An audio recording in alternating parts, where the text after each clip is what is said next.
Uh, Good evening. I think good morning changed to good afternoon, and now it's good evening. But anyway, I will make sure my streaks are not missed out to read each chapter, one chapter a day. See, this is why I kept my target to be one chapter that will be lighter. Okay, so somehow God reminded me that I was missing out reading the chapters today. So yeah, thank God for that. So we are here on chapter 8. I'll just start off reading it.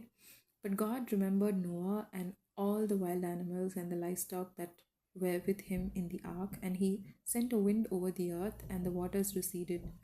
Now the springs of the deep and the floodgates of the heavens had been closed, and the rain had stopped falling from the sky. The water receded steadily from the earth. At the end of the 150 days, the water had gone down, and on the 17th day of the seventh month, the ark came to rest on the mountain of Ararat. The waters continued to recede until the 10th month, and on the first day of the 10th month, the tops of the mountains became visible. After 40 days, Noah opened the window he had made in the ark and sent out a raven, and it kept flying back and forth until the water had dried up from the earth. Then he a dove, sent out a dove to see if the water had receded from the surface of the ground. But the dove could find no place to set its feet because there was water over all the surface of the earth. So it returned to Noah in the ark. He reached out his hand and took the dove and brought it back to himself in the ark.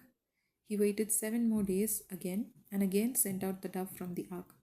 When the dove returned to him in the evening, there in its beak was a freshly plucked olive leaf. Then Noah knew that the water had receded from the earth, and he waited 7 more days and sent the dove out again. But this time it did not return to him. By the first day of the first month of Noah's 600 and first year, the water had dried up from the earth. Noah then removed the covering from the ark and saw that the surface of the ground was dry. Mm,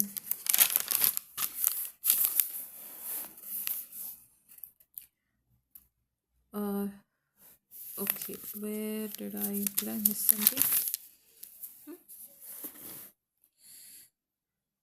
Okay. So, by the 27th day of the second month of the earth was completely dry. Then God said to Noah, "Come out of the ark, you and your wife and your sons and their wives. Bring out every kind of living creature that is with you, the birds, animals, and all the creatures that move along the ground, so they can multiply on the earth and be fruitful and increase in number upon it." So Noah came out together with his sons and his wife and his sons' wives, all the animals and all the creatures that move along the ground, and all the birds, everything that moves on the earth, came out of the dark, one kind after another.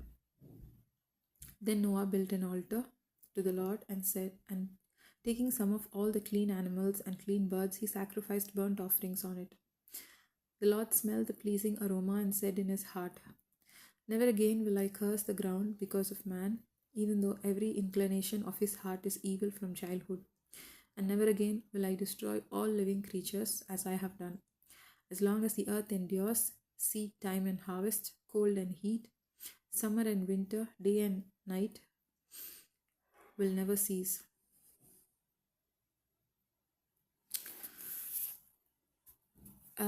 This is metaphorical to the anger of a father.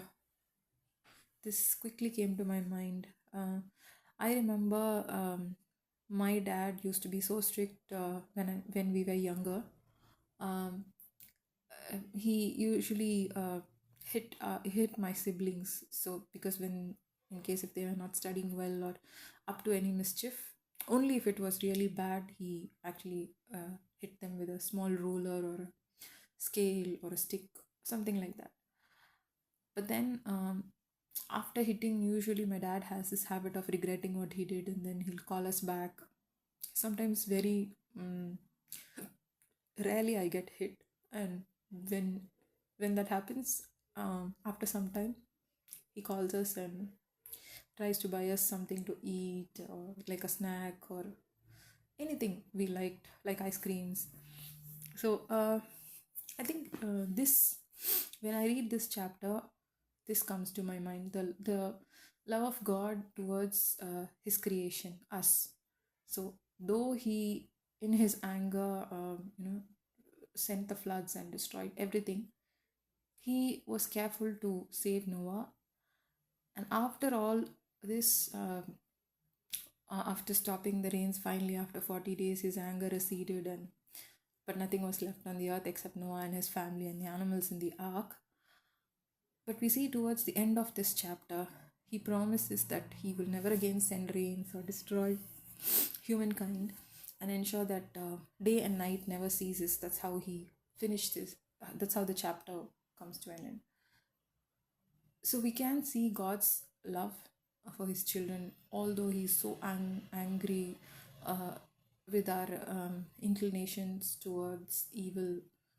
Like I mentioned in the previous chapters, it's always the dark side which we notice or want to act upon more than the brighter side of anything, for that case, be it an innovation or a habit or anything for that case. Humans are so inclined to always look for those darker portions of every aspect in life, every object, anything for that case, which is also recorded in the Bible.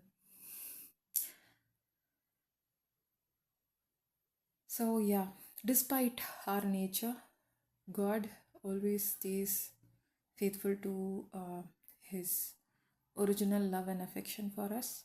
And I think that's one thing you can take away today, that no matter what you don't do or what you do not do, His love never changes.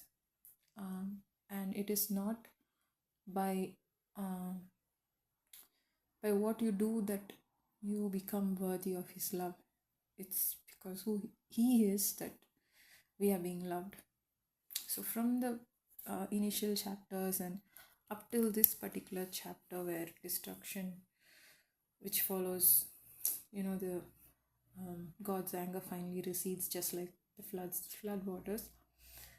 No matter what, God's love has been a constant, and we are the variables all the time. So I think that is one takeaway, to understand that love He has for us, and maybe consciously try to be. We can't be worthy of it, but yeah, consciously try to correct or align our way of life with what He desires for us. That is the best thing we can give something in return for Him, for His love. We can't give anything in return, but at least do something on our part. Yeah. So I think I'll leave you with that thought, and you let me know in case if you ever read this video about what you think about this chapter. Good night.